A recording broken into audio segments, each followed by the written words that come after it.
Get your hands off that dress before you stain it. Ethan Cole's voice slices through the hush of Gucci Beverly Hills like a scalpel through silk.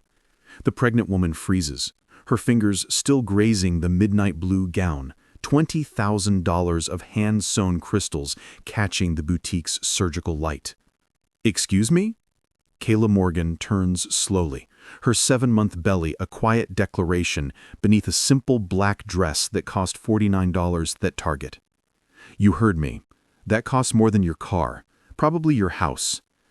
Ethan's eyes rake her up and down, cataloging the absence of designer labels, the comfortable flats, the lack of a handbag that screams inheritance. "I'm here to buy." He laughs, a sound like glass dragged across marble. "With what? Food stamps? McDonald's down the street is hiring if you need work." The words land like physical blows, each one designed to shrink her, to remind her of the invisible line between who belongs and who dares to cross it. Kayla's jaw tightens, but her voice stays level, almost gentle. "I'd like to see the manager." "I am the manager, and you're leaving. Now." She doesn't move. His hand moves faster than thought, cracking across her cheek with a sound that echoes off the marble like a gunshot. The gown flutters to the floor, crystals scattering like fallen stars. Kayla touches the heat blooming on her skin, pulls out her phone and whispers into it, "Mac." Something in her tone makes Ethan's blood run cold, a primal instinct that screams predator even as he stands over prey. What he doesn't know is that he just made the worst mistake of his life. 48 hours earlier, Ethan Cole's iPhone alarm rips him from sleep at 5:30 a.m. in his Studio City apartment, a one-bedroom box with generic white walls and IKEA furniture that still smells faintly of cardboard. The queen bed sags under years of restless nights, the sheets a thrift store find he pretends are Egyptian cotton. He rolls out, bare feet hitting cracked linoleum, and checks his phone. 3 unread emails, one marked urgent from Regional Director Pamela Hart. Q4 sales down, 12% at Beverly Hills. Corporate reviewing management for 2025. Regional promotion depends on December. Immediate improvement required. PH. The words hit like ice water in his veins. 8 years of 70-hour weeks, 8 years of smiling at customers who spend more on handbag than he makes in 6 months. 8 years of watching lesser men with better hair, better connections, better luck, climb the ladder while he remains stuck in the same golden cage. He screenshots the email, adds it to a folder labeled Motivation that already holds 47 similar messages, a digital shrine to his ambition and his resentment. His morning ritual is military precision, 20 push-ups on the living room floor, the carpet worn thin from years of the same motion, protein shake made with generic powder bought in bulk from Costco, the tub taking up half his pantry. Shower with drugstore shampoo that he'll mask later with cologne samples lifted from the store, Tom Ford, Creed, whatever's open on the counter. The irony isn't lost on him. He sells luxury he can't afford, surrounded by wealth that remains perpetually out of reach, a gatekeeper who can't cross the threshold. He dresses in the same navy suit, the one he's worn for 3 years, the elbow starting to shine. The tie is Gucci, a gift from a grateful vendor, the only piece of the brand he owns. The drive to Beverly Hills takes 53 minutes in traffic, each mile a slow ascent from his modest reality to the gleaming streets where he performs. He rehearses conversations in the rearview mirror, practicing the smile that says respectful yet confident, the tilt of the head that signals deference without submission. The transition is gradual, each exit marking his climb into a world where he belongs by employment, but not by blood. Gucci Beverly Hills sits on Rodeo Drive like a temple, floor-to-ceiling windows displaying artifacts of impossible beauty, handbags that cost more than cars, shoes that could pay a year's rent. Ethan arrives 30 minutes early, as always, using his security code to disable the alarm. The silence inside feels sacred, the air conditioned to a perfect 68 degrees, every surface gleaming without a fingerprint. He walks the perimeter slowly, adjusting handbags by millimeters, ensuring the display is museum perfect. The opening checklist takes exactly 27 minutes. Inventory against yesterday's sales, cash drawer accuracy, 12 security cameras covering every angle, no blind spots, review of customer interaction notes for patterns and missed opportunities. Sophie Reed, his assistant manager, arrives at 8:45 with a Starbucks cup, the daily peace offering that keeps their relationship professional. "Morning, Ethan. Coffee?" He takes it. Black, no sugar. "Did you see Pamela's email?" Sophie's expression shifts. She's worked with him long enough to read the stress in his posture, the slight tension around his eyes that appears whenever corporate pressure intensifies. "The promotion thing. December decides everything. We can't afford mistakes." She nods, understanding the stakes. They've been a team for 3 years, her punctuality and competence the only reasons he trusts her above the other staff. The first customers arrive at 10 a.m. sharp. Mrs. Whitmore and her daughter, Beverly Hills royalty, drop $15,000 on 2 handbags and a pair of shoes without blinking. Ethan activates performance mode, becoming the person they expect. Knowledgeable, deferential, invisible until needed. He watches them browse, calculating commission percentages in his head, 10%, $1,500, enough to cover rent and maybe a decent dinner. He wonders if their casual purchase will move his monthly numbers into acceptable territory. By noon, the pattern is set. 6 customers, 4 sales, $38,000 in revenue. Respectable, but not exceptional. During lunch in the employee break room, Ethan scrolls LinkedIn, reading about former colleagues who've escaped retail for corporate. Mark Thompson in brand development, Jennifer Liu in buying, everyone advancing except him. "You know the problem?" he says to Sophie as they prep for the afternoon.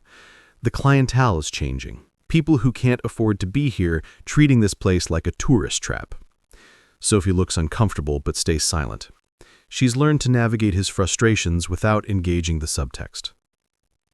The afternoon brings browsers, tourists with cameras, young women taking Instagram photos, teenagers whose parents wait by the door. Each interaction tests Ethan's patience. Each just looking, a reminder of the gulf between his customers and his prospects. At 3 p.m., he reviews last week's security footage, a habit bordering on obsession. He studies customer behavior, looking for patterns to explain declining sales. The footage reveals truths he doesn't want to see, subtle shifts in his demeanor, micro-judgments based on appearance, colder service to certain faces. He tells himself it's efficiency, reading serious buyers versus time wasters. The employee handbook sits open on his desk, the section on inclusive customer service excellence highlighted in corporate yellow. He's memorized the policies, recited them in training, signed the forms. But in the gray areas of split-second decisions, policy and practice diverge. Evening cleanup begins at 7 p.m. After the last customer leaves with a satisfied smile and a Gucci shopping bag, Ethan counts the register, balances the books, checks merchandise against assigned locations. Today's total? $67,000. Commission inches him closer to targets, but it's never enough. The drive home reverses the morning journey, each mile returning him to his modest reality. The apartment feels smaller after 10 hours surrounded by marble and gold fixtures. He microwaves dinner, frozen lasagna, always lasagna. While reviewing tomorrow's schedule, planning approaches for customers he's never met, rehearsing responses to objections he can't predict. Before sleep, he checks corporate email one last time. No new messages, but tomorrow will bring fresh pressure, new targets, another day proving his worth to people who see him as replaceable. The regional promotion is everything. Escape from customer service, elevation to strategy, respect for making decisions instead of executing them. He closes his eyes, unaware that his world is about to collide with a force that will shatter every assumption about power, control, and the cost of treating people as less than human. The next morning, the sun casts geometric shadows through Gucci's floor-to-ceiling windows. Ethan adjusts his tie, surveys his domain. Yesterday exceeded expectations. Pamela sent a brief email. "Keep this momentum. Regional is watching." The words loop in his mind like a mantra. He positions himself behind the marble counter, lord of his temporary kingdom. At 10:47 a.m., Kayla Morgan enters with the measured gait of someone carrying precious cargo. Her pregnancy is prominent beneath the black dress, her flats silent on the polished floor. She pauses inside the threshold, letting her eyes adjust to the lighting that makes every piece of merchandise glow like divinity. Ethan's trained gaze catalogs her instantly. No designer handbag, no obvious jewelry, clothes suggesting middle-class comfort, not luxury spending power. His internal calculator runs. Likely browser, possible small purchase, not worth premium attention. He signals Sophie with a subtle head tilt. She'll handle this while he focuses on higher value prospects. Kayla moves with purpose, fingers trailing across silk scarves and leather goods with genuine appreciation. She pauses before the evening gown display, studying construction details with an educated eye. Stitching, beadwork, fabric weight. Her hand rests protectively on her belly as she examines the midnight blue creation. Exquisite, she murmurs, unaware Ethan is within earshot.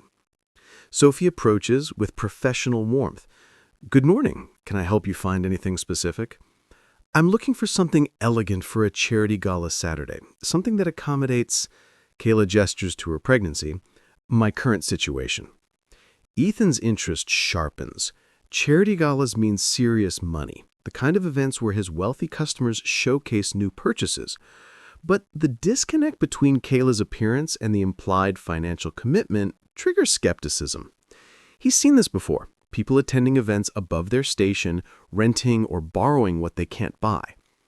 Our evening collection starts around $8,000, Sophie explains gently, watching for reaction. That's fine. I'd like to see what you have in size 12, preferably maternity-friendly. Ethan steps forward, territorial instincts flaring. This is his store, his commission, his decision. Sophie defers automatically.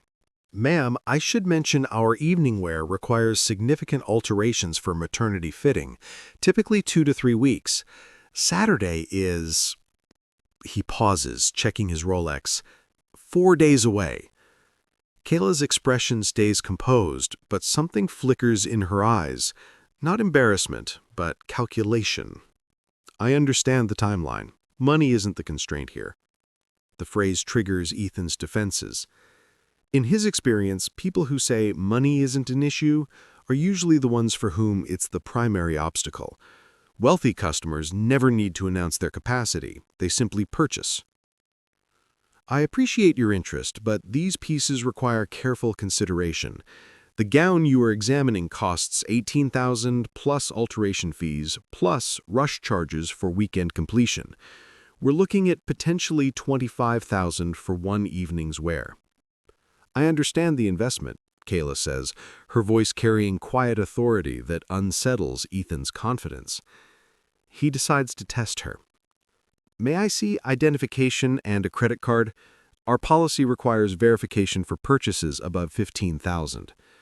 It's a lie. No such policy exists, but Ethan has used this tactic before to separate serious buyers from pretenders. Legitimate customers comply without hesitation. Others make excuses or leave. Kayla opens her purse with deliberate calm, producing a driver's license and a black American Express Centurion card. The metal catches the light, its weight and design unmistakable to anyone in luxury retail. Ethan's internal calculus shifts violently. Centurion cards are invitation only, requiring hundreds of thousands in annual spending, approval processes that eliminate all but the most affluent. He examines both items, searching for forgery. The license is authentic.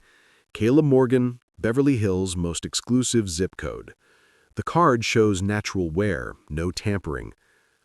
I'll need to verify this card, Ethan announces, his tone carrying more authority than the situation warrants. Of course, Kayla says, settling into a chair, hands supporting her lower back. The gesture is unconscious, the body language of someone genuinely pregnant. Ethan retreats to his office to process verification, but mostly to recalibrate.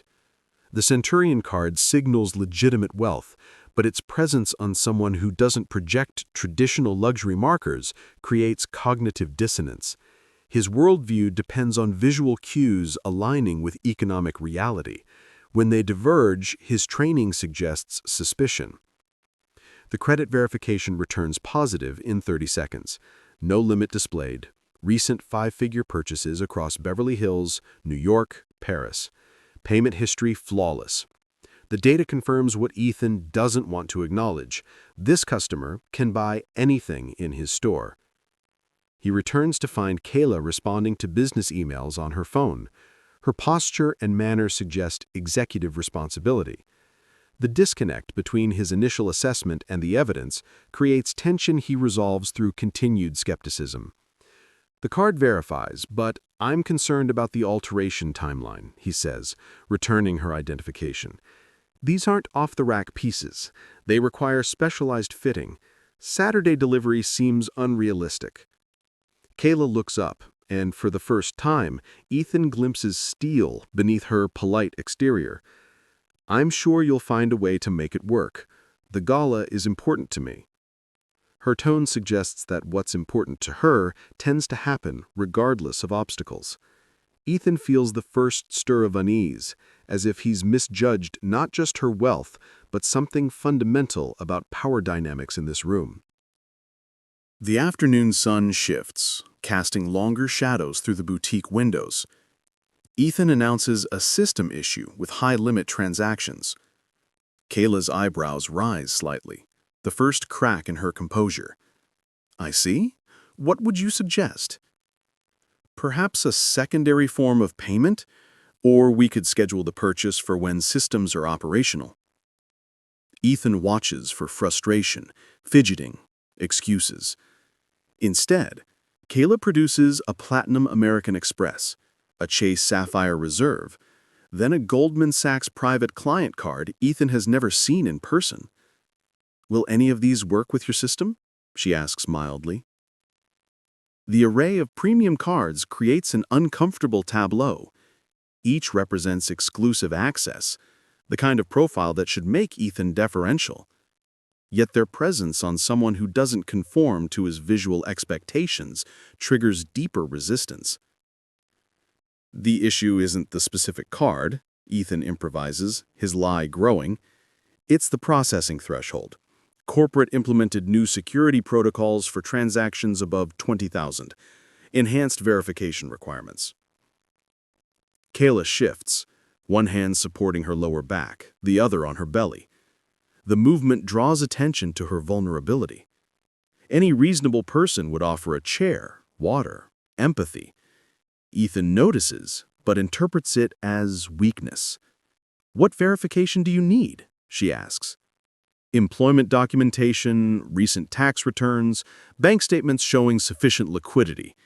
The standard protocols for high-value purchases. Each requirement is fabricated, designed to create barriers that encourage departure. No luxury retailer demands tax returns for credit card purchases.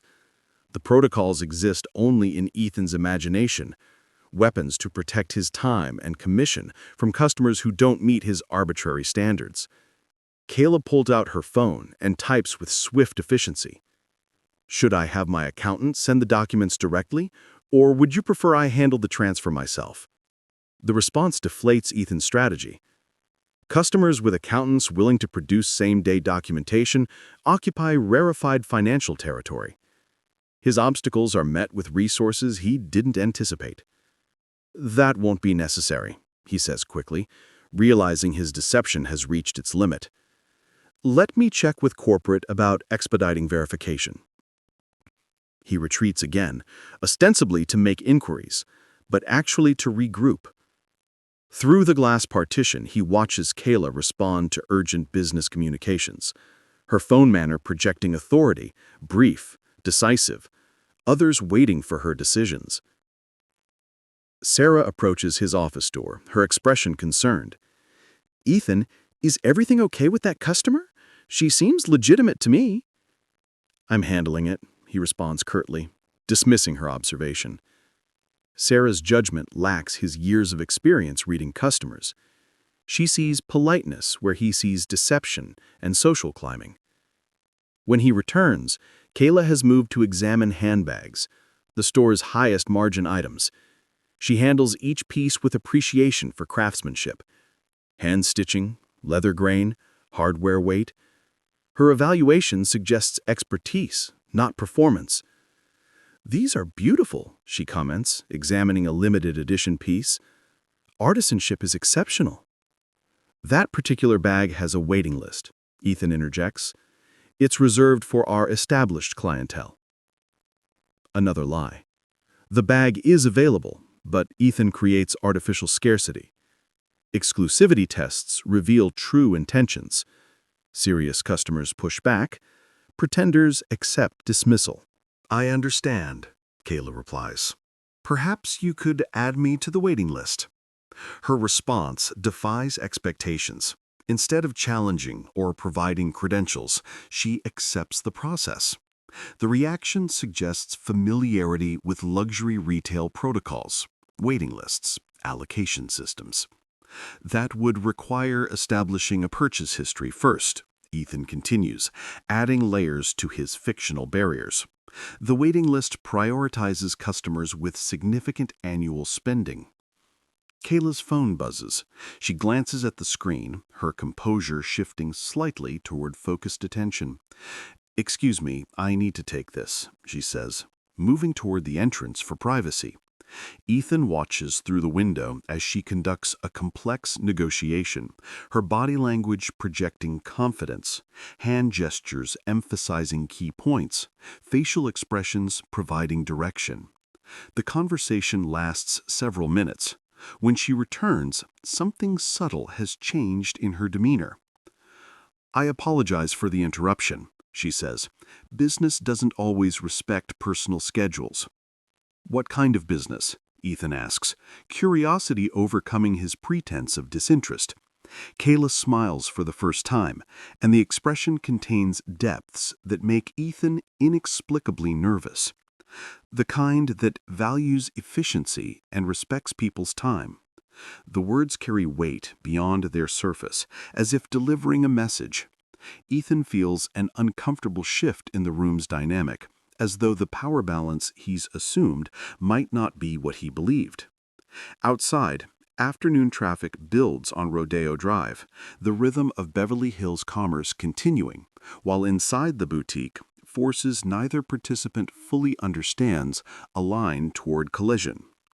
The atmosphere in Gucci Beverly Hills grows thick with unspoken tension, like the heavy air before a thunderstorm. Kayla stands near the evening gown display, her hand resting on her pregnant belly, while Ethan positions himself between her and the merchandise, like a guard protecting sacred relics from unworthy hands. Sophie watches from behind the accessories counter, her discomfort growing with each passing minute. 8 years in retail have taught her to recognize dangerous customer interactions, moments when pride and prejudice override common sense and training. The current situation exhibits all the warning signs of an incident requiring damage control, corporate notifications, and potentially legal review.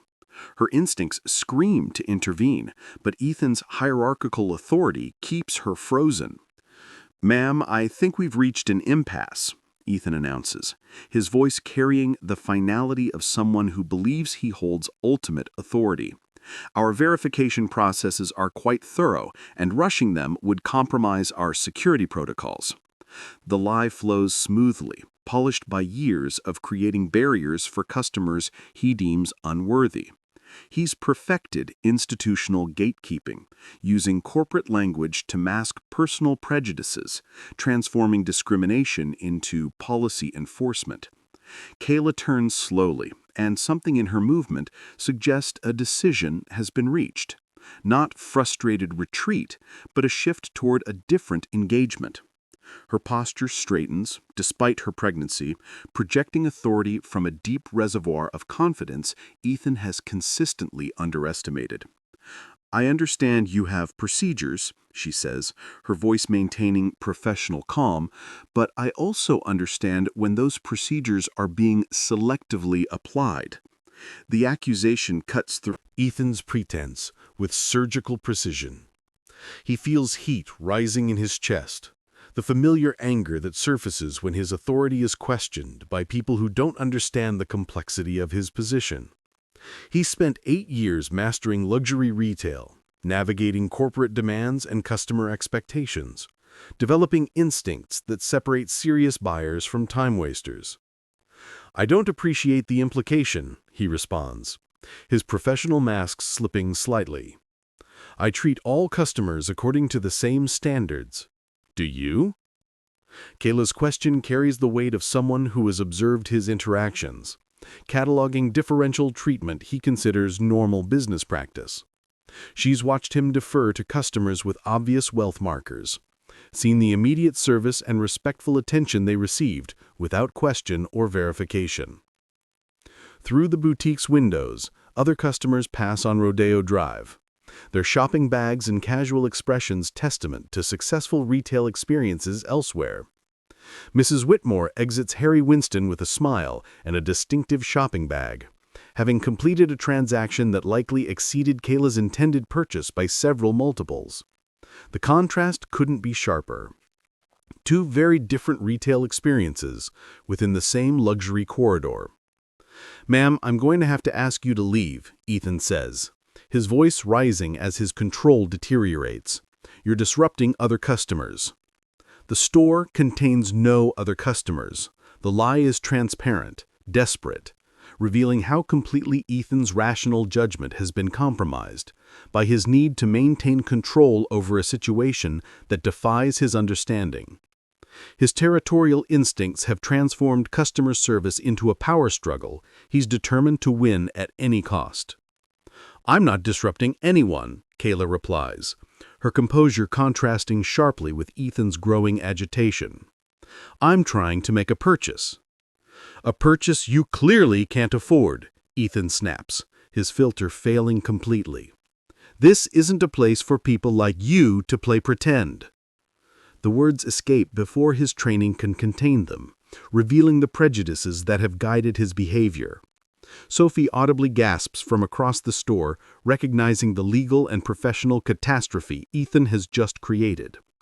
Customer discrimination based on race is grounds for immediate termination, civil liability, and corporate crisis management that could destroy careers and damage brand reputation. Kayla's expression doesn't change, but something shifts in her eyes. Not anger, but cold recognition. She's heard these words before, faced these assumptions in boardrooms and business meetings, learned to navigate a world where her appearance triggers judgments that her accomplishments contradict. The familiar sting of prejudice washes over her, but underneath runs a current of something harder, more dangerous. "People like me," she asks quietly, each word measured and deliberate. Ethan realizes his mistake but doubles down, his pride preventing the apology that might salvage the situation.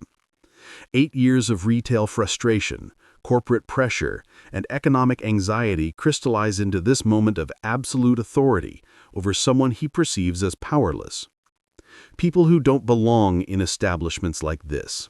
People who think they can fake their way into circles above their station.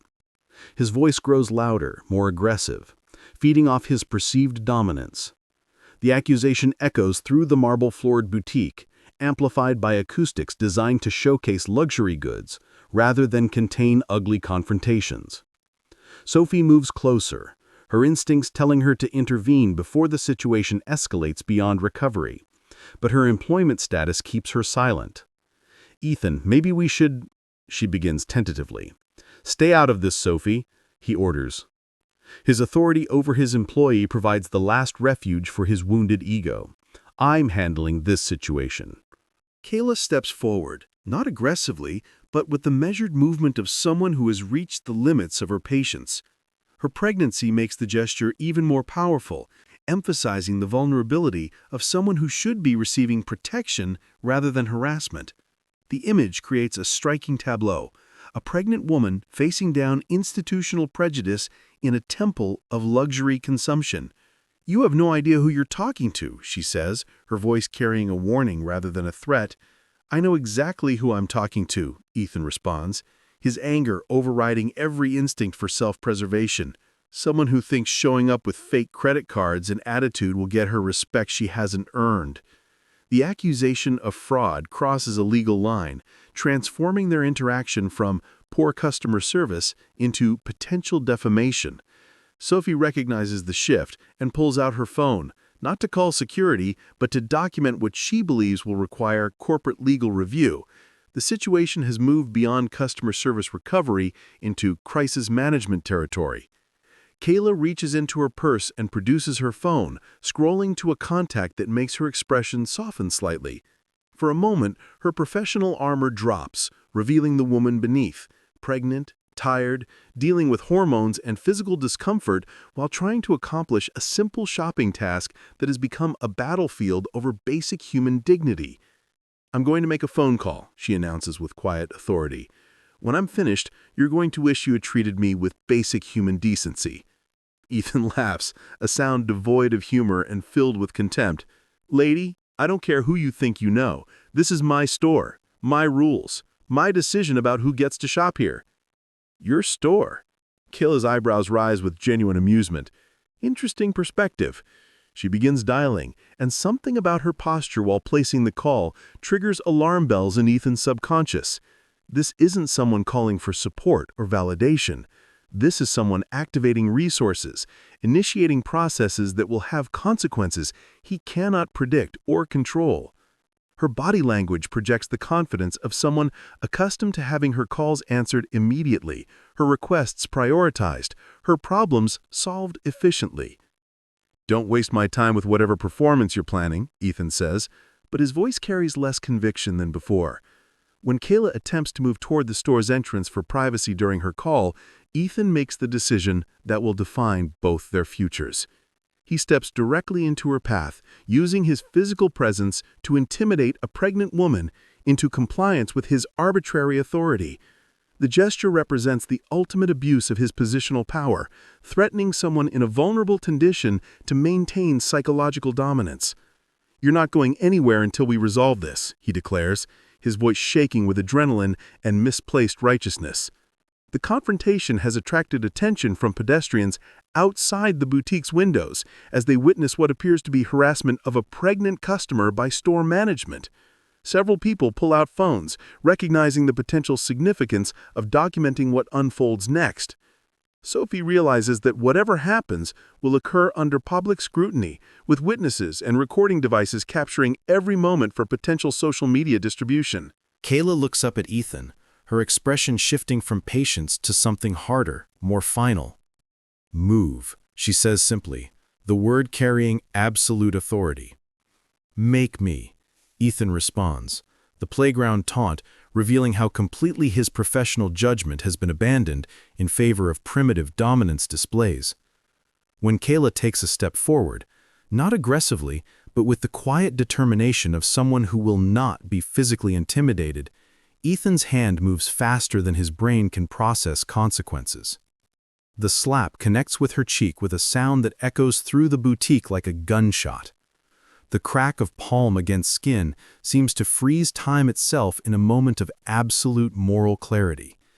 The silence that follows feels eternal, witnessed by Sophie, by pedestrians outside, by security cameras that record everything in digital permanence. Kayla touches her face, feeling the sting spread across her skin like wildfire, while Ethan stares at his own hand as if it belongs to someone else. In that suspended moment, the boutique's marble floor feels colder, the air heavier, the crystal chandeliers dimmer. Sophie's gasp is the only sound, a sharp intake that breaks the spell. Kayla's eyes lock onto Ethan's, not with fear or tears, but with a clarity that cuts deeper than any scream. She speed dials a contact labeled simply Mac, and speaks 4 words that will unravel everything. Someone made a mistake. On the 34th floor of Goldman Sachs Tower in downtown Los Angeles, Malcolm Mac Morgan sits behind a curved desk carved from a single piece of Brazilian rosewood, his attention split across 6 monitors streaming real-time market data. Numbers cascade in green and red, cryptocurrency valuations, forex movements, algorithmic trading patterns that bend to his commands with mechanical precision. At 34, Mac controls a hedge fund managing $47 billion in assets, but that's only the visible empire. Beneath the surface, he orchestrates cryptocurrency flows that can destabilize national economies, manipulates market sentiment through timed social media campaigns, and maintains relationships with power brokers who prefer shadows to boardrooms. His phone shows 17 missed calls from business contacts, but when Kayla flashes on the screen, everything else becomes irrelevant. He answers before the first ring completes, his voice shifting from the calculated coldness he uses with associates to something warmer, fiercely protective. "Hey, beautiful, how's shopping going?" "Someone just put their hands on me."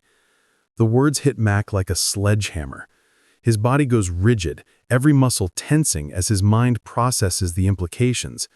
In their 5 years together, Kayla has faced discrimination, microaggressions, institutional barriers.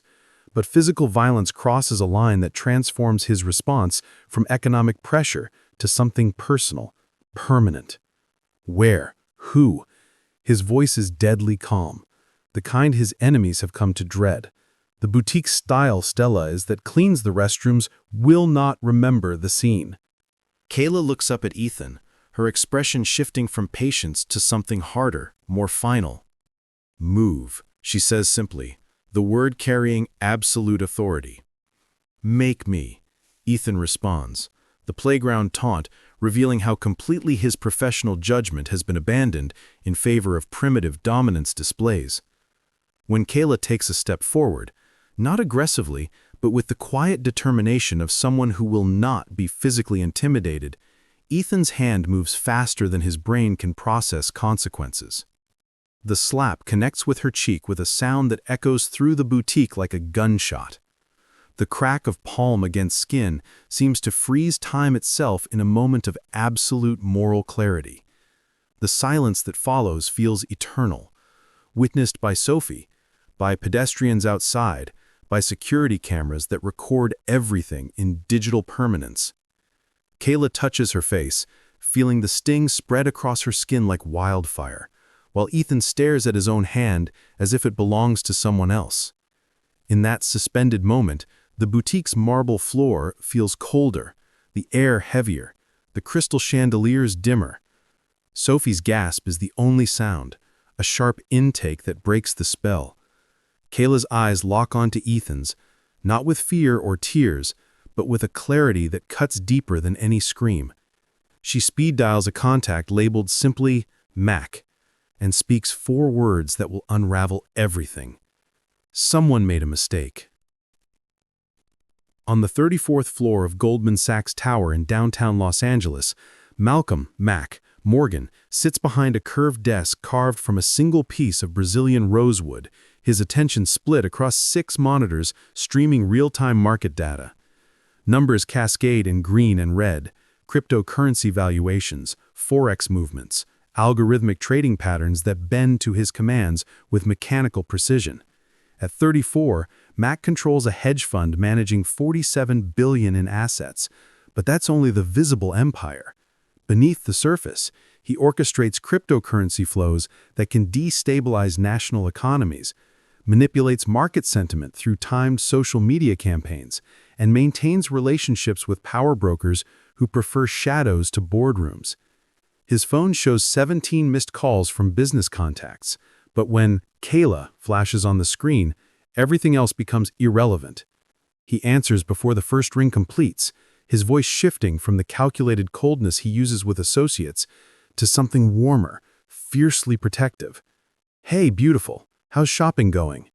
"Someone just put their hands on me." The words hit Mac like a sledgehammer. His body goes rigid, every muscle tensing as his mind processes the implications. In their 5 years together, Kayla has faced discrimination, microaggressions, institutional barriers. But physical violence crosses a line that transforms his response from economic pressure to something personal, permanent. Where? Who? His voice is deadly calm, the kind his enemies have come to dread. The boutique-style Stella is that cleans the restrooms will not remember the scene. learned to fear. Gucci Beverly Hills. The manager, Ethan something. I'm fine. The baby's fine. But Kayla's voice carries controlled anger, not fear, which somehow fuels Mac's rage hotter. She shouldn't have to manage his emotions while processing her own trauma. I'm fine. Baby's fine. Just thought you should know. Mac closes his eyes, picturing Kayla, 7 months pregnant, shopping for their charity gala, encountering the kind of prejudice his wealth and power are supposed to shield her from. The image of someone striking his wife triggers something primal, a protective fury threatening to override his strategic mind. I'll handle it. Go home now. He hangs up and begins typing, his fingers moving with surgical precision across encrypted systems. Within seconds, his screens fill with Ethan Michael Cole's life. Age 38, Studio City resident, Gucci employee for 8 years, social security number, credit history, employment records, family background. The digital trail spreads like an X-ray, exposing every vulnerable point. Mac reaches for his secure phone, the encrypted device connecting him to a network of financial operatives who execute his instructions without questions or moral reservations. These aren't traditional criminals, but specialists who understand that wealth, properly applied, can achieve what violence or intimidation might with less risk and greater precision. Jimmy, I need a complete workup on someone. Everything. He reads Ethan's data while his fingers continue typing, accessing databases most law enforcement can't touch. Financial records, employment history, family assets, debt obligations, insurance policies, investment accounts. I want to know where every dollar came from and where it's going. The response arrives in minutes. Ethan earns $68,000 annually plus commission, maintains a modest investment portfolio, carries standard debt for his age and income. His parents own an $800,000 property in Pasadena. His sister works in marketing. His ex-wife received a small settlement 3 years ago. A perfectly ordinary financial profile. Someone who just made an extraordinarily dangerous enemy. Mac opens an application connecting him to currency markets operating beyond traditional oversight. His fingers initiate a sequence of events that will unfold like dominoes arranged by a master strategist. Ethan Cole's world will collapse not through dramatic gestures, but through methodical economic pressure at every vulnerable point. The first strike targets Ethan's credit score. A few keystrokes trigger algorithmic trading patterns, creating artificial debt obligations, phantom charges that will appear on his credit report as legitimate. His score will drop 200 points within the hour, triggering review clauses in his loan agreements. Next, Mac accesses real estate databases to identify Ethan's apartment building ownership. The property belongs to a holding company reliant on commercial loans from 3 banks. Mac owns significant stakes in 2 and maintains leverage over the third through cryptocurrency holdings serving as collateral for major investment positions. A few strategic conversations will create irregularities in the building's financing, requiring immediate tenant relocations.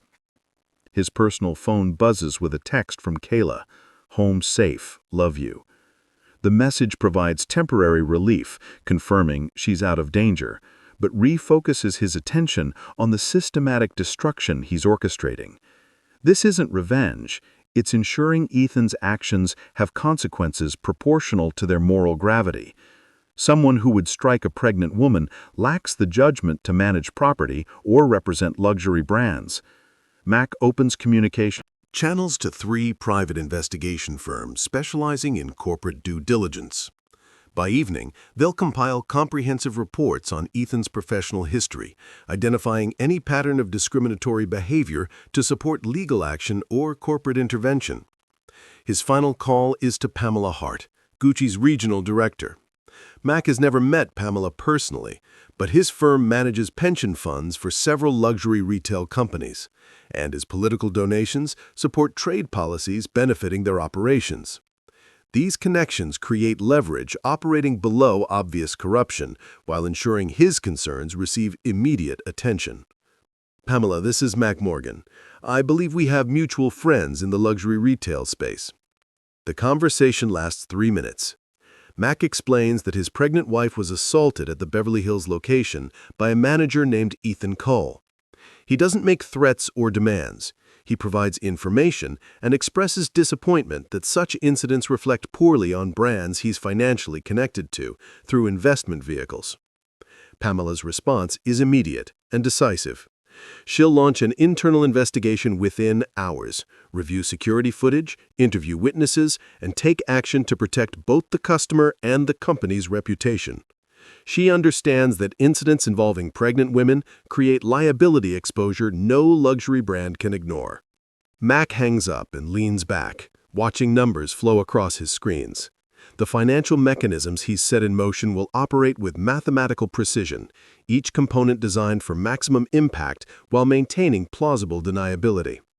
Ethan Cole struck his wife, but the consequences will appear to emerge from market forces and corporate policies, not personal retaliation. His intercom buzzes. "Mr. Morgan, your wife is on line 1. Max switches to his personal line, his voice softening. "How are you feeling? Tired?" "Angry, but okay." Kayla's voice carries the exhaustion of someone who has spent too much energy dealing with other people's prejudices. "Did you do what I think you did?" Max smiles for the first time since her call. "I have no idea what you're talking about. I've been analyzing market trends all afternoon." The lie contains enough truth to be technically accurate, while acknowledging the understanding between them. Kayla knows his capabilities, understands the resources at his disposal, recognizes that certain problems simply disappear when they threaten her safety or dignity. Outside his office windows, Los Angeles spreads beneath him like a circuit board, millions of lives connected by invisible networks of money, power, and consequence. Somewhere in that vast grid, Ethan Cole's carefully constructed existence is beginning to unravel one algorithmic adjustment at a time. The phone call that changed everything is complete, but its effects are just beginning to ripple through systems Ethan could never have imagined were connected to a simple retail transaction gone wrong. The first video appears on TikTok at 2:47 p.m., uploaded by 18-year-old Madison Carter, who was window shopping with friends when she witnessed the confrontation through Gucci's floor-to-ceiling windows. The 30-second clip captures the moment of impact, Ethan's hand striking Kayla's face, her stunned reaction, the frozen silence that follows. Madison's caption reads, "OMG, this manager just slapped a pregnant woman at Gucci Beverly Hills, #justice, #Gucci Beverly Hills, #pregnant and attacked." Within 17 minutes, the video accumulates 4,000 views. The algorithm recognizes engagement patterns indicating viral potential. Rapid sharing, emotional comments, moral outrage transforming casual scrollers into active participants. TikTok's recommendation engine pushes the content to users engaging with social justice, luxury retail, and pregnancy-related material. Sophie Reed, Ethan's assistant manager and Madison's older sister, receives a frantic text at 3:15 p.m. "Sarah, is this your store? This is everywhere right now." The attached link leads to her sister's video, now approaching 50,000 views and climbing exponentially. Sophie's stomach drops as she recognizes the confrontation she witnessed but was powerless to prevent. Her position in the hierarchy kept her silent during the incident, but now that silence feels like complicity. The video spawns immediate remixes and response content. User @JusticeForAll creates a split-screen comparison showing differential treatment of customers, contrasting footage of Ethan's differential service to wealthy white customers with his aggressive confrontation with Kayla. The stark visual evidence removes any ambiguity about discriminatory behavior patterns. Instagram picks up the story through cross-platform sharing. Influencer at Luxury Lifestyle with 2.3 million followers reposts the video with commentary. This is exactly why representation matters in luxury retail. How many women have experienced this but didn't have it recorded? #Gucci accountability, #luxury for all. Her amplification introduces the story to demographics beyond TikTok's primary user base, reaching affluent consumers who represent Gucci's core customer demographic. Twitter's trending algorithm identifies hashtag Gucci Beverly Hills as rapidly ascending toward nationwide visibility. The hashtag generates 17,000 tweets in the first hour, with engagement patterns indicating sustained interest. Celebrity accounts begin engaging, adding their platform's reach to the growing digital storm. Actress and activist Xenia tweets at 4:22 p.m., "Pregnant women deserve safety and respect, not violence. Period. At Gucci, what are you doing about this?" Her 47 million followers receive immediate notification, transforming the incident from viral content into mainstream news material. The Beverly Hills Police Department's social media monitoring system flags the incident at 4:45 p.m. Sergeant Martinez, responsible for public relations, watches the TikTok video 3 times before initiating protocol for high-visibility incidents. The footage clearly shows assault against a pregnant woman, creating legal obligations regardless of viral attention. He begins drafting incident reports while coordinating with patrol units to visit the Gucci location. Gucci's corporate crisis management team assembles in their New York headquarters conference room at 5 p.m. Eastern Time. Chief Marketing Officer Elena Rodriguez reviews the rapidly spreading content, while Communications Director Michael Torres tracks engagement metrics, painting an increasingly dire picture. The incident represents every luxury brand's nightmare: explicit discrimination caught on camera, shared by millions, amplified by celebrity voices that can damage reputation and sales. We're looking at potential boycotts from our highest value demographics, Rodriguez reports, scrolling through comments from verified accounts representing significant purchasing power. The pregnancy angle makes this particularly toxic. No brand recovers easily from images of employees attacking pregnant customers. Regional Director Pamela Hart joins the crisis call from Los Angeles, having already received McMorgan's carefully worded phone call expressing disappointment with the Beverly Hills location's service standards. She doesn't mention Mac's identity or the financial leverage he represents, but she emphasizes the severity of the situation and the need for immediate, decisive action.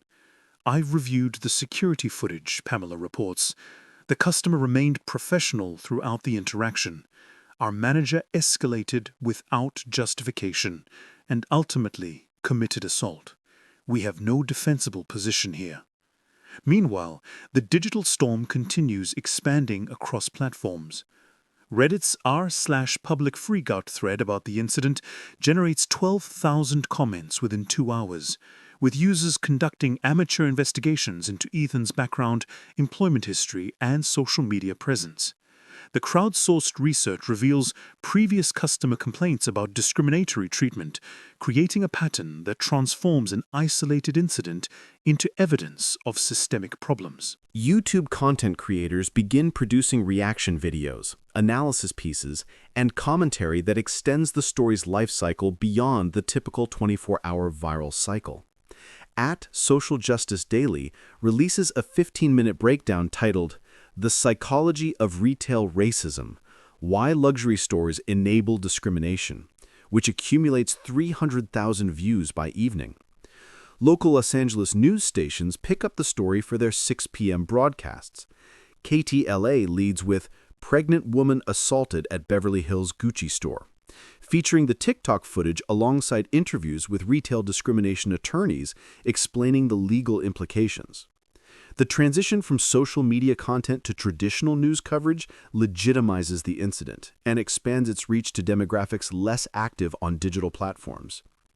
Ethan Cole remains unaware of the digital storm until 6:30 p.m., when his phone begins receiving notifications from friends and family who've seen the viral content. His personal Facebook, Instagram, and LinkedIn profiles become targets for users expressing outrage directly. The comments range from angry but civil criticism to explicit threats that force him to make his profiles private. His apartment buzzer rings repeatedly as local news crews arrive seeking statements. Through his window, Ethan can see reporters setting up cameras on the sidewalk, transforming his modest building into a media staging area. Neighbors emerge to investigate the commotion, some recognizing him from news footage and pointing in his direction. Pamela Hart's investigation moves swiftly once corporate priorities become clear. Security footage review confirms the TikTok video's accuracy while revealing additional context that makes Ethan's behavior appear even more indefensible. The complete recording shows his pattern of differential customer treatment, his escalating aggression, and his colleague Sophie's obvious discomfort with his actions. At 7:15 p.m., Gucci releases a preliminary statement through their official social media accounts. "We are aware of the disturbing incident at our Beverly Hills location and are conducting a full investigation. The behavior shown in the video does not reflect our values or standards. We are committed to providing respectful service to all customers and will take appropriate action based on our findings." The corporate response generates immediate backlash from users who interpret the measured language as insufficient given the video evidence. Comments demand immediate termination, policy changes, and personal accountability from corporate leadership. The carefully crafted PR statement fails to contain the growing anger and actually amplifies criticism by appearing to minimize the severity of assaulting a pregnant customer. Stock market impact becomes visible in after-hours trading as Kering SA, Gucci's parent company, drops 2.3% on higher than normal volume. Institutional investors recognize that luxury brands depend on aspirational marketing and inclusive imagery that the viral video directly contradicts. Celebrity boycott announcements begin appearing on Instagram stories and Twitter posts. Rapper Cardi B, pregnant herself, posts a video message.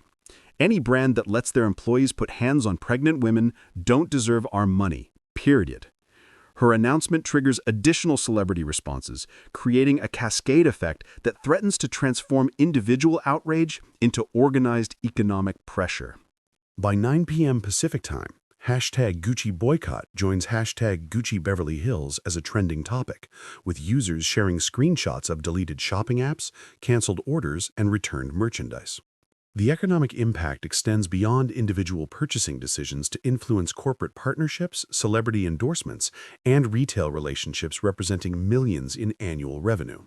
Local protest organization Beverly Hills Justice Coalition announces a demonstration outside the Gucci store for the following morning, coordinated through social media channels that have sustained engagement throughout the evening. The protest planning generates additional content and hashtags that maintain the story's momentum while creating opportunities for continued media coverage. Sophie Reed makes the decision that will define her own professional future. At 9:30 p.m., she posts a detailed Instagram statement describing her witness experience, confirming the video's accuracy and apologizing for her inability to intervene effectively during the incident. Her insider perspective provides credibility that amplifies the story's impact while protecting her own professional reputation through early cooperation with the developing investigation. The digital wildfire has transformed a single incident of retail discrimination into a multimedia crisis that threatens corporate reputation, individual careers, and broader conversations about systemic racism in luxury retail. What began as one woman's shopping experience has become a catalyst for examining institutional barriers that persist despite decades of diversity initiatives and corporate sensitivity training. As midnight approaches, the viral content shows no signs of diminishing. International media outlets begin covering the story, expanding its reach beyond American social media platforms to global audiences who view the incident as representative of broader American social problems. The digital amplification has created consequences that will extend far beyond the original 30 seconds captured on a teenager's phone camera. The wildfire burns through the night, consuming reputations, careers, and carefully constructed corporate messaging while generating conversations about power, privilege, and the responsibility that comes with serving diverse customers in an increasingly connected world. Mac Morgan's War Room operates with the precision of a NASA Mission Control Center. 3 additional financial analysts have joined him in the secure conference room adjacent to his office, their laptops connected to encrypted networks bypassing traditional banking oversight. The room's windows are polarized to prevent surveillance, and white noise generators mask conversations from potential electronic eavesdropping. This level of operational security reflects the scope of what Mac is about to unleash upon Ethan Cole's carefully constructed middle-class existence. Dr. Jennifer Kim, his chief algorithmic strategist, pulls up Ethan's complete financial profile on the main display screen. The data represents 8 years of digital archaeology. Every credit application, loan payment, investment transaction, insurance claim, employment verification, defining Ethan's economic existence. What emerges is a picture of carefully managed mediocrity, someone living paycheck to paycheck despite appearing financially stable, vulnerable to any significant disruption in cash flow or credit access. Standard middle-class debt structure, Dr. Kim reports, highlighting key vulnerabilities in red across the sprawling financial map. Mortgage with 18% equity, 3 credit cards with rotating balances totaling $47,000, car loan with 31 months remaining at 6.9% interest. Total debt-to-income ratio of 42%, which means he's operating within acceptable parameters but has minimal cushion for unexpected expenses or income disruption. Max studies the numbers with the cold calculation of a predator analyzing prey. Ethan's financial stability depends entirely on maintaining his current income while servicing existing obligations according to predetermined schedules. Any significant increase in expenses or decrease in earnings will create a cascade effect that traditional financial institutions are programmed to exploit through penalty fees, interest rate adjustments, and accelerated payment demands that can destroy financial stability within weeks. What about family money? Mac asks, remembering Ethan's confident demeanor despite his modest income and the entitlement suggesting inherited rather than earned privilege. Dr. Kim switches to a secondary screen, displaying the Cole family's generational wealth analysis compiled through property records, tax assessments, probate filings, and corporate ownership databases.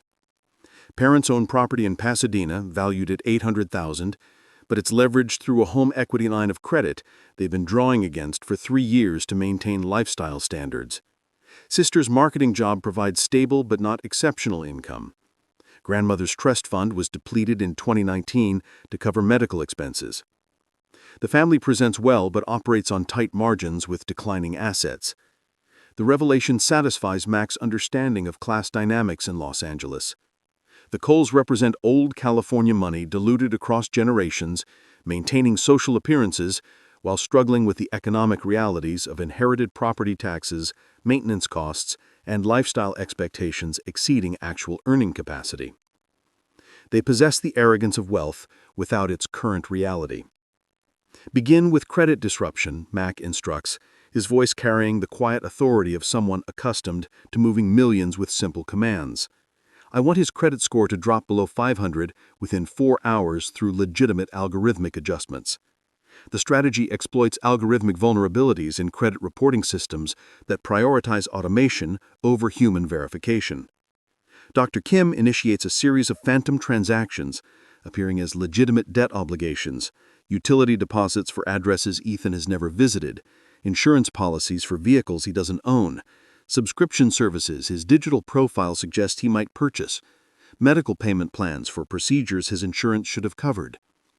Each transaction is small enough to avoid triggering fraud detection systems, but collectively large enough to exceed his available credit limits and create cascading penalty assessments. Mac's second analyst, Robert Torres, focuses on Ethan's employment stability through corporate intelligence networks monitoring luxury retail industry personnel decisions. Gucci Corporate is already conducting an internal investigation based on the viral video. Our research indicates they have zero-tolerance policies for employee discrimination, especially when it creates legal liability and threatens brand reputation in international markets.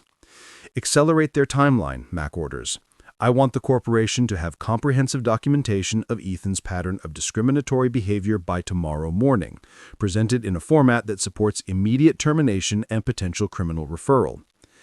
The documentation already exists in customer complaint databases, employee incident reports, and security footage that Robert's team has systematically accessed through corporate data breaches occurring months earlier during routine business intelligence gathering. The information wasn't gathered to target Ethan specifically. It represents part of Mac's broader intelligence network monitoring potential business partners, investment targets, and market competitors for due diligence purposes. Ethan's profile existed in these databases as background noise until today's events elevated him to active threat status, requiring immediate neutralization. Mac's phone buzzes with encrypted updates from his private investigation teams. 3 separate firms are conducting parallel research into Ethan's professional history, personal relationships, financial obligations, legal vulnerabilities, and behavioral patterns that might support civil or criminal proceedings. The reports reveal a pattern of escalating aggressive behavior over the past 2 years, coinciding with increased pressure from corporate management and his deteriorating chances for promotion to regional positions. He's been written up twice for customer service issues in the last 18 months, reports Diana Walsh, Mac's head of strategic intelligence and former FBI financial crimes investigator. Both incidents involved minority customers who complained about differential treatment, condescending language, and deliberate obstacles to completing purchases. HR documented the complaints, but didn't pursue discipline beyond verbal counseling and mandatory sensitivity training that Ethan completed with minimal engagement. This information provides legal ammunition for potential civil rights lawsuits while demonstrating to corporate investigators that Ethan represents ongoing liability rather than an isolated incident. Mac forwards the documentation to Pamela Hart through channels that make it appear as if concerned customers or employees provided the information, maintaining plausible deniability while ensuring maximum impact. The next phase targets Ethan's housing stability through real estate market manipulation that will appear entirely coincidental. Mac accesses property ownership records for Ethan's apartment building, discovering it's owned by Meridian Properties, a real estate investment trust managing 47 buildings across Los Angeles County with conservative tenant screening policies designed to minimize liability exposure. Mac's hedge fund owns preferred shares in Meridian Properties, purchased 2 years earlier as part of a diversified real estate portfolio, providing voting rights and board representation. A phone call to Meridian CEO takes 90 seconds and focuses on risk management rather than personal vendettas. Mac doesn't mention Ethan specifically. Instead, he expresses concern about the company's tenant screening procedures and suggests enhanced background checks might prevent residents whose behavior could create liability exposure for property owners. He mentions having seen news coverage about retail employees involved in discrimination incidents and wonders whether such individuals represent acceptable tenancy risks given potential civil lawsuits, media attention, and the possibility of protests or demonstrations disrupting other tenants. The conversation plants seeds that will germinate into policy changes requiring additional tenant documentation, credit verification, criminal background checks, and behavioral assessments for all lease renewals. Ethan's lease renewal application, due in 6 weeks, will face scrutiny that his deteriorating credit score, emerging legal problems, and viral notoriety cannot possibly survive. Mac's cryptocurrency operations provide additional leverage through their connections to Ethan's banking relationships and the broader financial services ecosystem. The First National Bank of Beverly Hills, where Ethan maintains his primary checking account, processes settlement payments for several cryptocurrency exchanges that Mac controls through shell companies incorporated in jurisdictions with favorable financial privacy laws.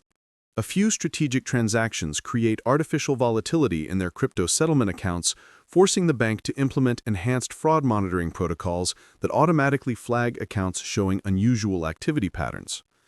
The banking industry's automated risk assessment systems interpret the combined signals, declining credit score, viral media attention, potential legal exposure, cryptocurrency-related transaction anomalies, as indicators of money laundering or fraud potential requiring immediate investigation.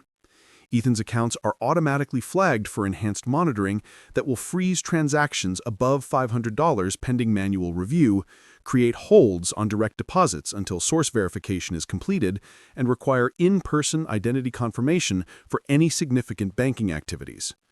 The restrictions will make it nearly impossible for him to access his own money while appearing to result from legitimate anti-fraud protocols.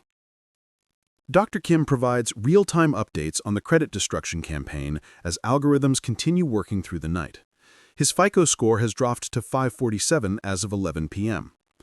The algorithmic trading patterns we've implemented will continue generating negative credit events throughout the night as phantom obligations are reported to credit bureaus.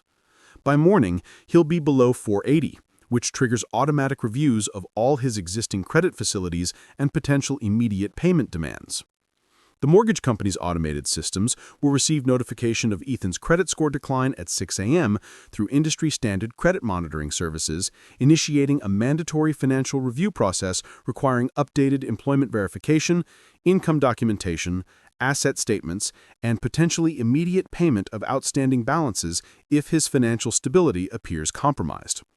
The car loan company will implement similar protocols while his credit card companies adjust his available limits to reflect increased default risk, potentially reducing his available credit to zero.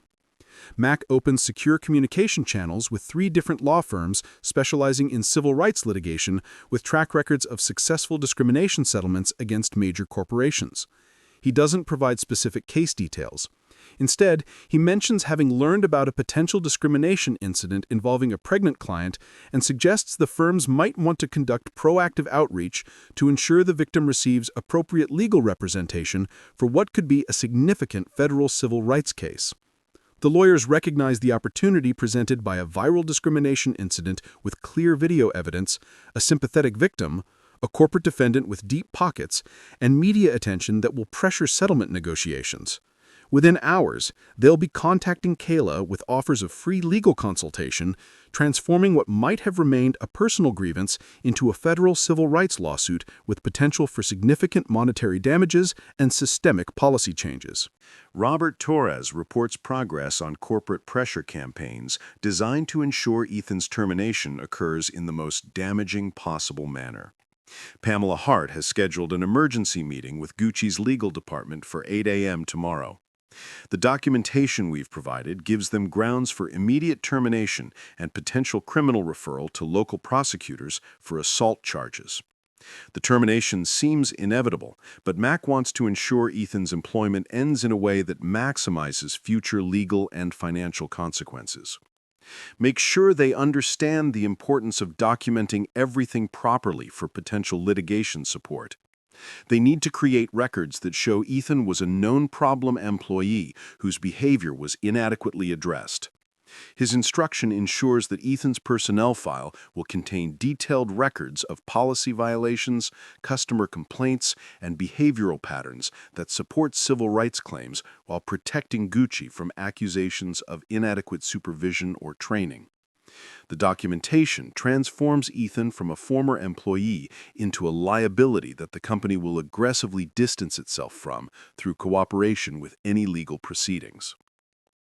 The insurance dimension of Mac's strategy targets Ethan's personal liability coverage through industry databases tracking high-risk individuals and automatically adjusting coverage terms. Auto insurance companies regularly review customer profiles for behavior indicating increased risk exposure. The viral video of Ethan assaulting a pregnant customer represents exactly the kind of liability indicator that triggers policy review and potential cancellation. Mac's team generates insurance industry reports flagging Ethan as a high-risk customer based on publicly available information about his involvement in a discrimination incident. The report suggests that individuals who engage in aggressive behavior toward vulnerable populations represent elevated liability for auto insurance claims, property damage, and personal injury lawsuits that could cost insurers millions in settlements. By 1 a.m., the financial earthquake has generated visible tremors throughout Ethan's economic ecosystem. His credit cards show declined transactions when he attempts to order dinner delivery. His bank accounts reflect fraud monitoring delays, preventing ATM access. And his mortgage company has initiated preliminary discussions about payment acceleration clauses that could demand immediate payment of his remaining loan balance. Mac reviews the evening's work with quiet satisfaction while monitoring social media coverage that continues amplifying the incident's impact. Ethan Cole struck his pregnant wife, but the consequences will unfold through legal and financial channels, creating permanent records and lasting accountability. Unlike physical retaliation, Economic warfare leaves paper trails supporting legitimate legal proceedings while ensuring Ethan's actions follow him indefinitely through credit reports, employment background checks, and legal databases.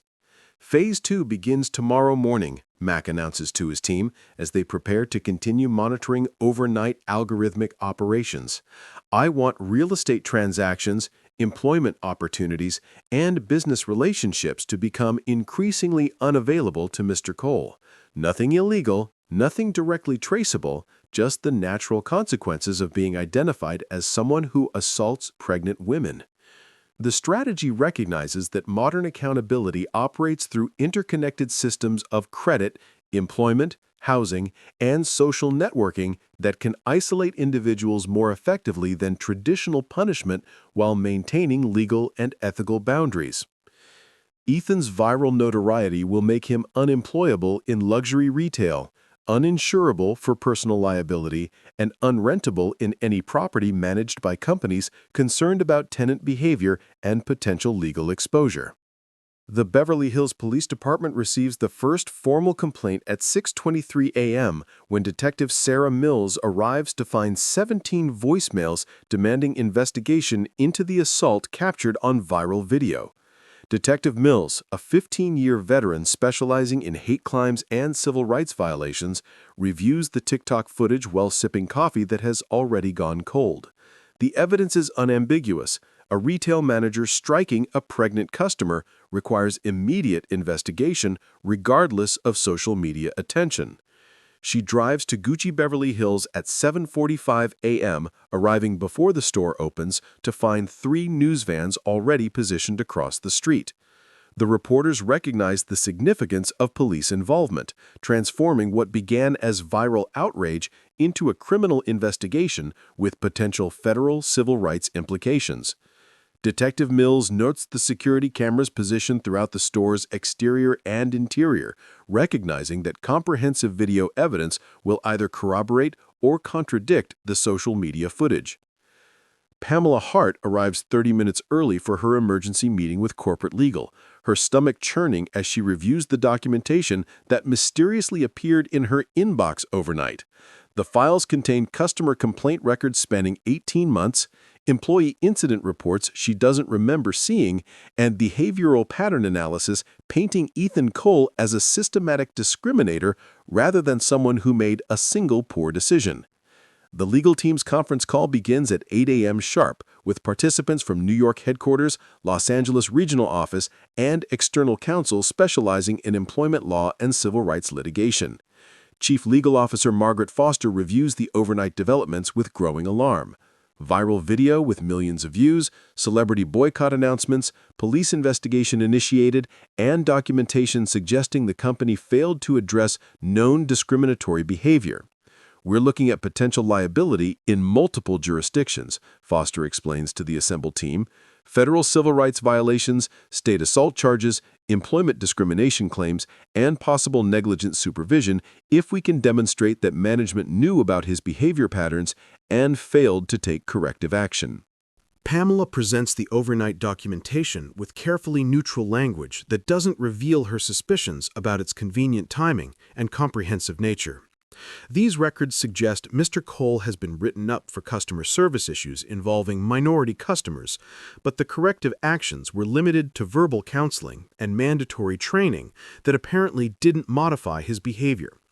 The legal team recognizes the trap they're facing.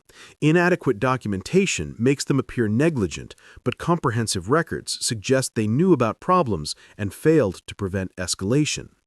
Either position creates liability exposure, threatening both financial settlements and regulatory sanctions from employment enforcement agencies.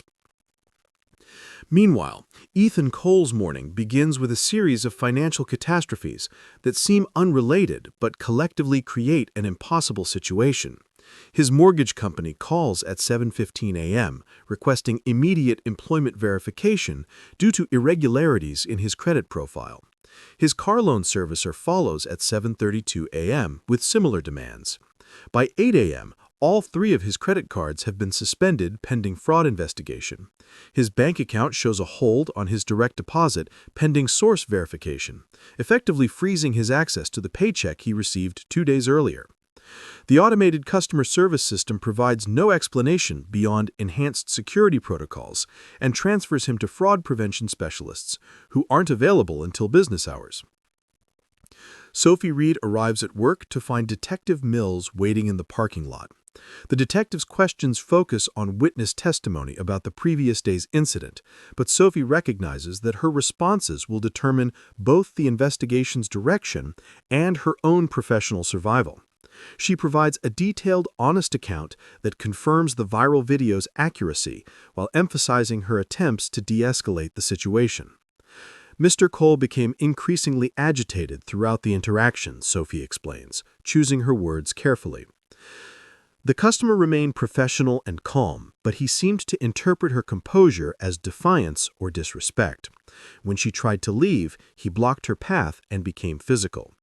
Detective Mills records the interview while noting Sophie's obvious discomfort with defending her supervisor's behavior.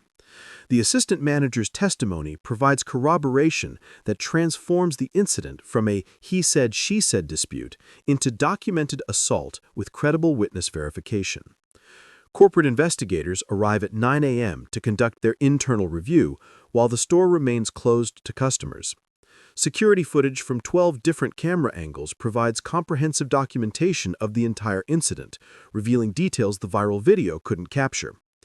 The complete recording shows Ethan's pattern of differential treatment, his escalating aggression, and the clear racial dynamics influencing his behavior. The investigators discover additional footage from the previous week showing similar patterns, subtle but unmistakable differences, and how Ethan interacts with customers based on their apparent race, age, and perceived economic status. The evidence suggests systematic discrimination rather than an isolated incident, strengthening potential civil rights claims while undermining any corporate defense based on employee training or policy enforcement. Ethan's attempts to reach Pamela Hart go directly to voicemail as corporate damage control protocols isolate him from decision-making processes. His union representative, contacted for emergency consultation, reviews the viral video and advises immediate resignation rather than fighting termination. The evidence is too clear, the public attention too intense, and the legal exposure too significant for any realistic defense strategy. Private investigation reports commissioned by Mac's team begin reaching their intended recipients through carefully orchestrated channels. Employment attorneys receive comprehensive documentation of Ethan's discriminatory behavior patterns. Civil rights organizations obtained copies of customer complaints that were inadequately addressed. Local prosecutors receive legal analyses suggesting federal hate crime charges might be appropriate given the assault's racial dynamics. The financial pressures intensify throughout the morning as algorithmic systems continue generating negative credit events. Ethan's car insurance company initiates policy review based on behavioral risk indicators that could result in coverage cancellation. His renter's insurance follows similar protocols. His cell phone carrier flags his account for payment review after his automatic payment method is declined due to banking holds. Kayla Morgan meets with civil rights attorney David Carter at 10 a.m. in Century City office overlooking the same Beverly Hills corridor where yesterday's incident occurred. Attorney Carter has reviewed the viral video, investigated Ethan's background, and researched Gucci's corporate policies regarding customer service and discrimination prevention. His preliminary assessment suggests significant damages potential and a strong likelihood of successful federal civil rights litigation. The video evidence is unambiguous, Carter explains, while reviewing legal precedents displayed on his conference room screens. Assault of a pregnant woman, clear racial dynamics, corporate entity with deep pockets and reputation concerns.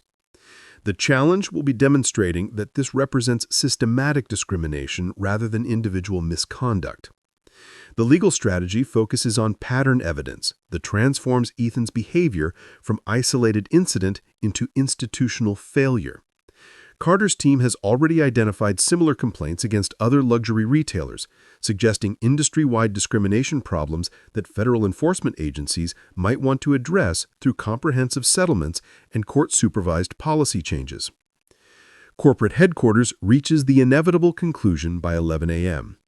Ethan Cole's employment must be terminated immediately to limit legal exposure and demonstrate corporate accountability. The termination package includes comprehensive documentation of policy violations, witness statements, and security footage that will support cooperation with any criminal investigation while protecting the company from negligent supervision claims. Pamela Hart delivers the termination notification via phone call that lasts exactly 3 minutes. Ethan's corporate access is revoked immediately. His final paycheck will be mailed within 48 hours, and any company property must be returned within 24 hours. The conversation is recorded for legal documentation and includes specific language about cooperation with ongoing investigations.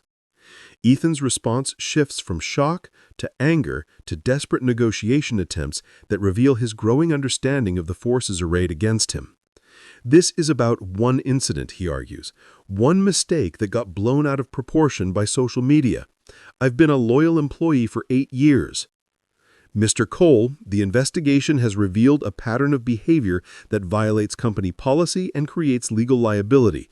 Pamela responds with language approved by corporate legal. This decision is final and effective immediately.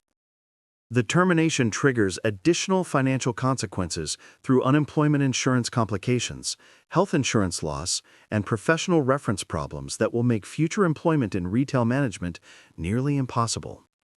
Ethan's LinkedIn profile shows immediate activity as recruiters and colleagues distance themselves from association with viral discrimination incidents. Local news coverage expands beyond the initial incident to examine broader patterns of discrimination in luxury retail, using Ethan's case as a launching point for investigations into industry-wide practices. Reporter Amanda Foster interviews former employees of various Beverly Hills retailers who describe similar incidents involving minority customers and discriminatory service patterns that rarely receive public attention. The investigative reporting reveals that Ethan's behavior wasn't exceptional within luxury retail culture, but his decision to escalate to physical violence crossed a line that most discriminatory employees avoid. The coverage suggests systematic problems requiring policy changes, enhanced training, and potentially regulatory oversight of luxury retail customer service practices. By noon, the unraveling is complete.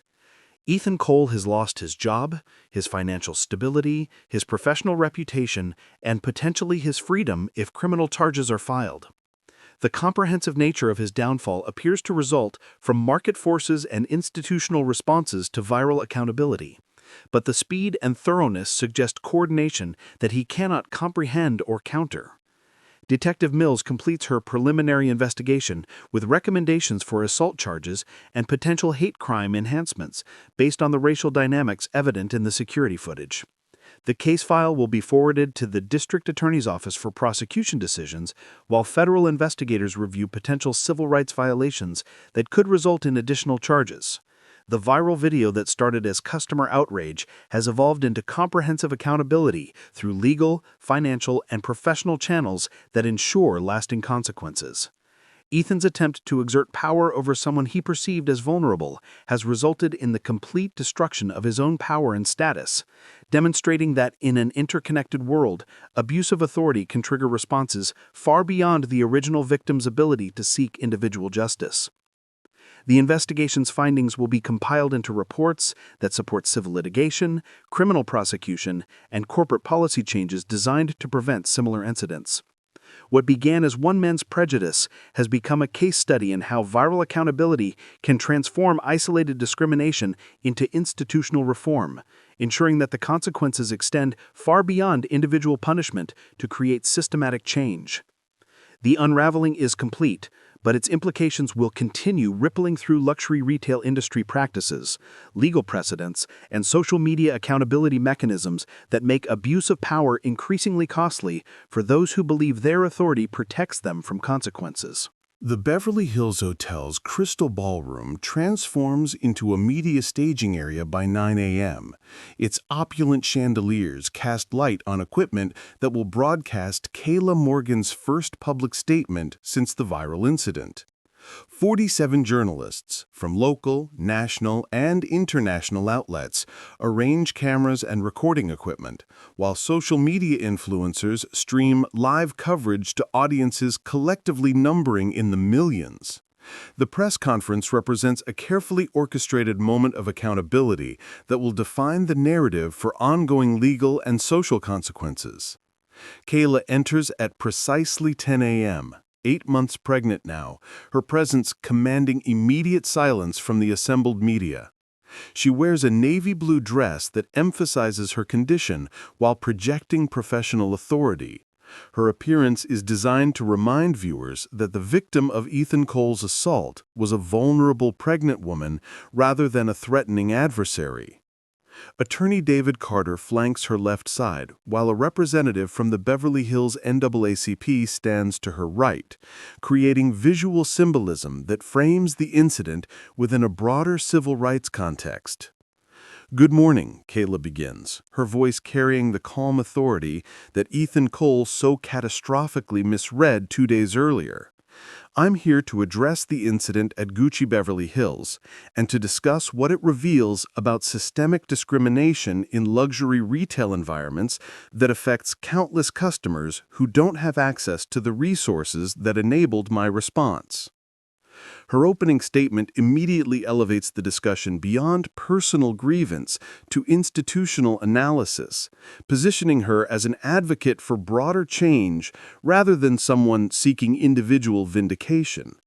The strategic framing transforms media coverage from sensational celebrity drama into serious examination of discriminatory business practices requiring policy solutions. "Let me be clear about what happened," Kayla continues, activating a large screen that displays security footage from multiple camera angles. "This wasn't a misunderstanding or a personality conflict. This was systematic discrimination that escalated to physical assault when I refused to accept differential treatment based on my appearance." The footage plays in slow motion, each angle revealing details the original viral video couldn't capture. Ethan's body language throughout the interaction demonstrates increasing agitation, not with Kayla's behavior, but with her refusal to conform to his expectations about how someone of her perceived social status should respond to his authority. The comprehensive visual evidence removes any ambiguity about the incident's discriminatory nature. The security footage shows a 43-minute interaction in which I was subjected to barriers and verification requirements that other customers did not face, Kayla explains, as the video highlights comparative interactions. When I produced valid identification and legitimate credit cards, additional obstacles were created. When I remained professional despite these barriers, the situation escalated to physical violence. Attorney Carter steps forward to address the legal dimensions that transform personal injury into federal civil rights violation. "Our investigation has revealed that Mr. Cole's behavior represents a pattern of discriminatory treatment spanning 18 months and affecting dozens of customers. This isn't an isolated incident, but evidence of institutional failure to address known discriminatory practices." We filed a federal civil rights lawsuit against both Mr. Cole individually and Gucci Corporation, Carter announces, distributing legal documents to reporters who immediately begin photographing key passages. The suit seeks monetary damages, but more importantly, comprehensive policy changes that will prevent similar discrimination against future customers. The lawsuit demands extend beyond financial compensation to include mandatory bias training for all employees, enhanced corporate oversight of customer service interactions, and regular audits by independent civil rights organizations. These systemic changes represent the kind of institutional accountability that transforms individual incidents into industry-wide reform. Kayla resumes control of the narrative with personal testimony that humanizes the legal and policy discussions. "I'm fortunate to have resources that enabled me to respond effectively to this discrimination. But I think about all the women who face similar treatment without the ability to demand accountability. Every customer deserves dignity and respect, regardless of their appearance or perceived economic status. The statement positions her as advocate rather than victim, someone using privilege and resources to create change that benefits others who lack similar advantages. This strategic self-presentation generates sympathy while avoiding the perception that she's seeking special treatment or excessive compensation for personal injuries. Questions from reporters focus initially on the financial impact of Mac's response, with several journalists asking about the apparent coordination between the viral incident and Ethan's rapid economic collapse. Kayla navigates these inquiries with diplomatic language that acknowledges her husband's business capabilities without confirming specific retaliatory actions. "My husband is a successful businessman who understands that markets respond to reputation and risk assessment," she responds to direct questions about Ethan's financial difficulties. When someone's behavior creates legal liability, public relations problems, financial institutions and employers naturally reassess their relationships with that individual. The response provides plausible deniability while acknowledging the systematic nature of Ethan's downfall. Kayla's language suggests that Ethan's consequences result from market forces and institutional policies rather than personal vendetta, maintaining legal and ethical boundaries while confirming that powerful people face accountability when they abuse vulnerable individuals. Representative Maria Gonzalez from the Beverly Hills NAACP addresses the broader social implications that extend beyond individual legal proceedings. This incident demonstrates how discrimination persists in environments that profit from claims of luxury and exclusivity. When maintaining standards becomes code for racial gatekeeping, we need federal intervention to protect civil rights.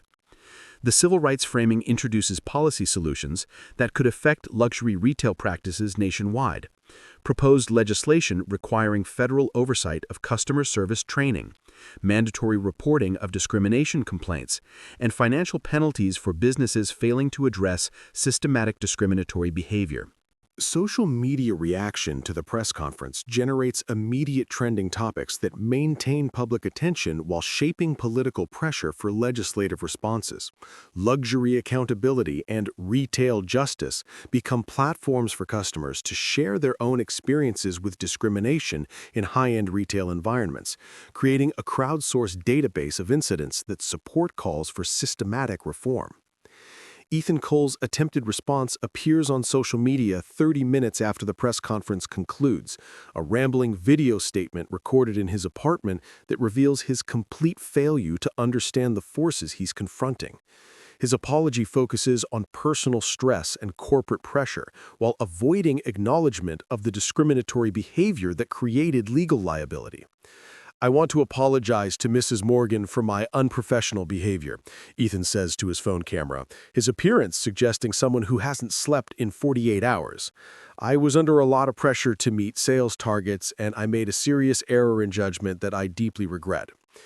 The apology's inadequacy becomes immediately apparent through social media commentary that dissects every word for evidence of genuine remorse versus damage control.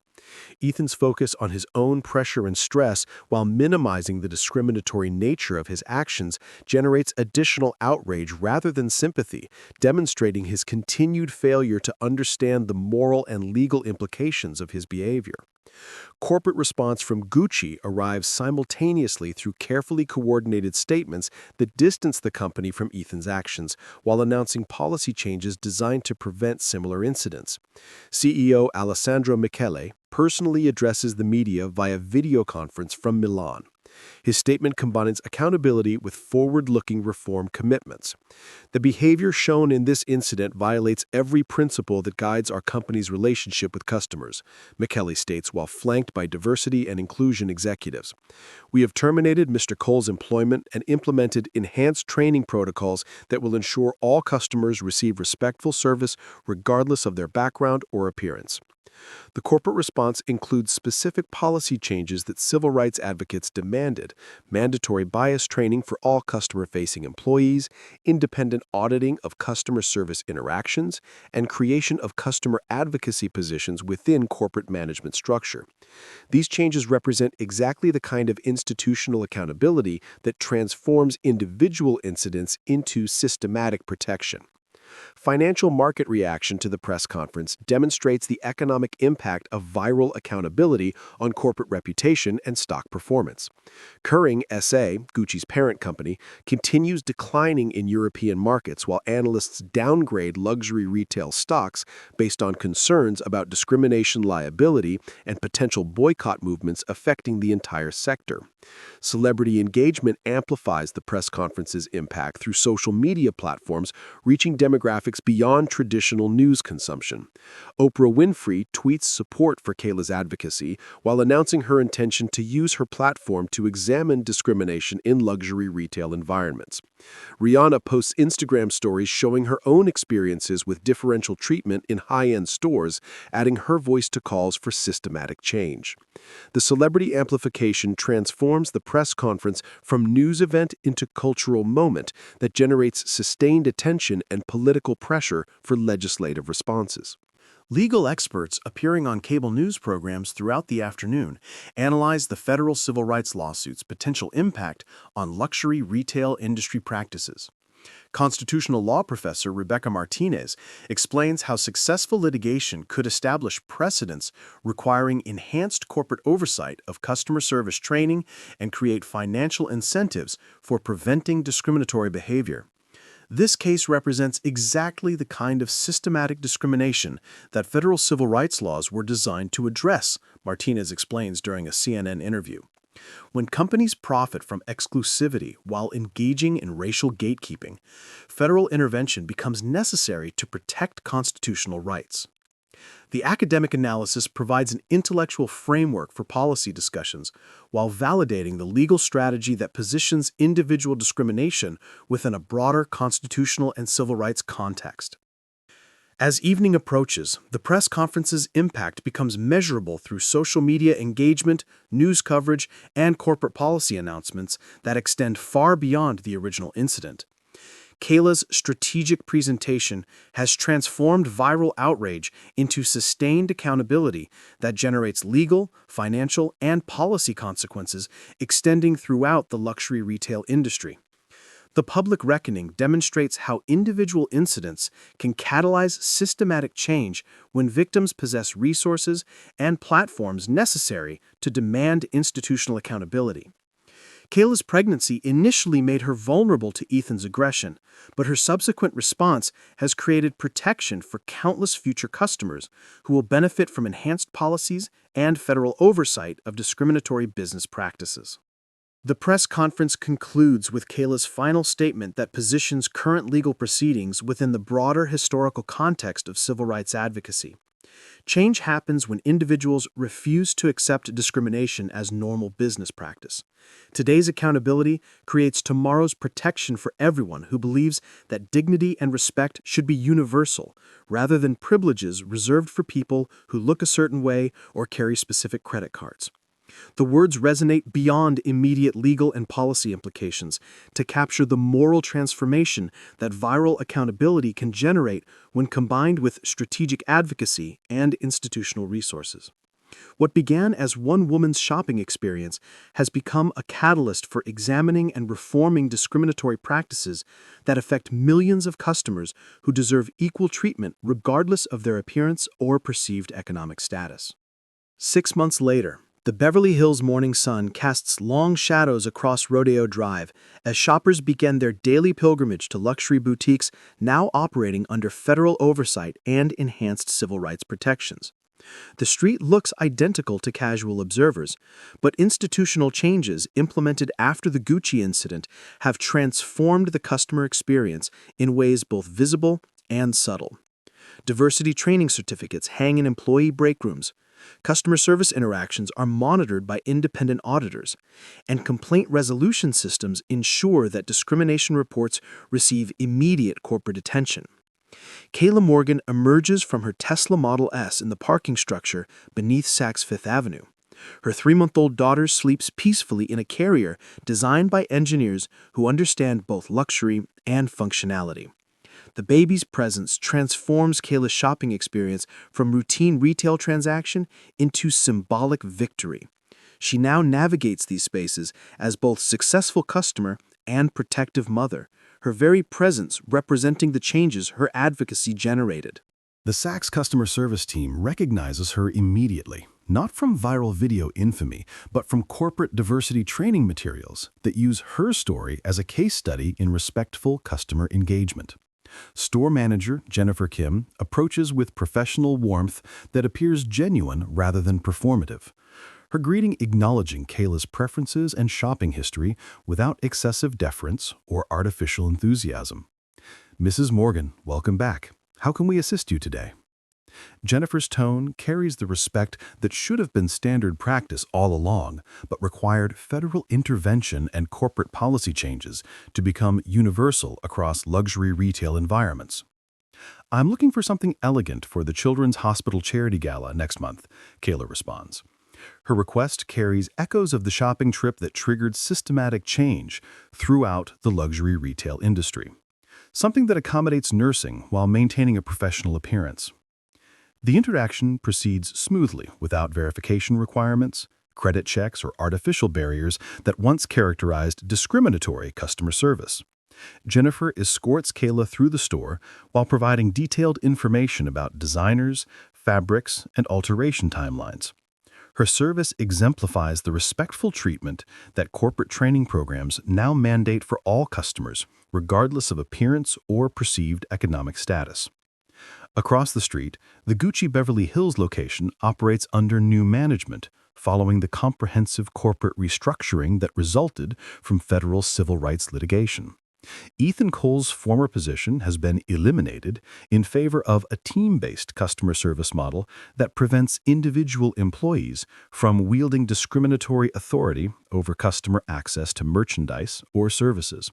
The changes represent exactly the kind of institutional accountability that transforms individual incidents into systematic protection. Ethan himself works at a discount electronics retailer in Van Nuys. His fall from luxury retail management to commission-based sales representing the natural consequences of viral accountability and systematic discrimination. His financial recovery remains incomplete, despite 18 months of credit rehabilitation efforts. The algorithmic destruction of his economic foundation created permanent damage that continues affecting his housing options, insurance coverage, and employment opportunities. His modest apartment reflects the economic reality of someone whose discriminatory behavior generated consequences extending far beyond immediate termination. The living space contains furniture from secondhand stores and electronics representing practical necessity rather than aspirational consumption. Ethan's transformation from gatekeeper of luxury goods to someone excluded from the economic circles he once policed demonstrates how quickly social hierarchies can reverse when individual authority exceeds institutional protection.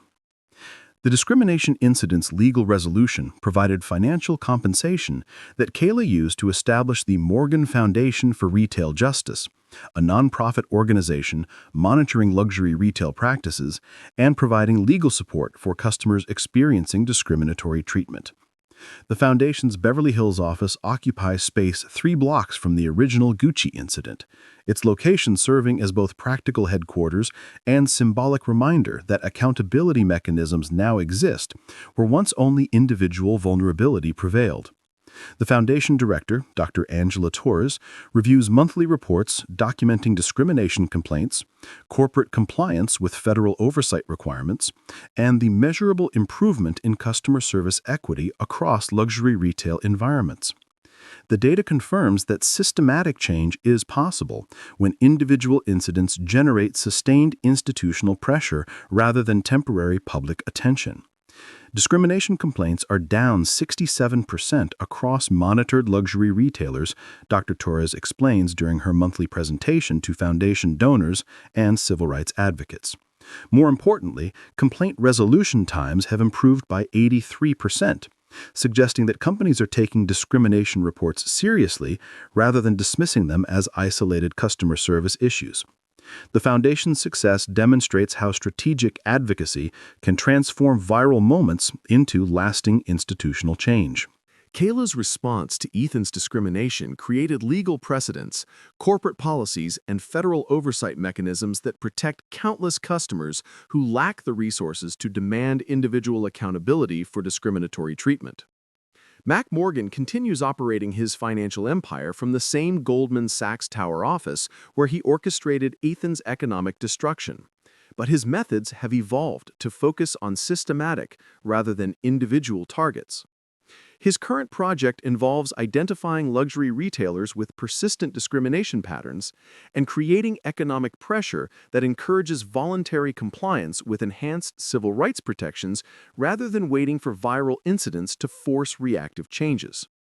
The couple's charitable activities now include annual galas raising millions for organizations combating retail discrimination, educational inequality, and economic barriers preventing equal access to quality goods and services.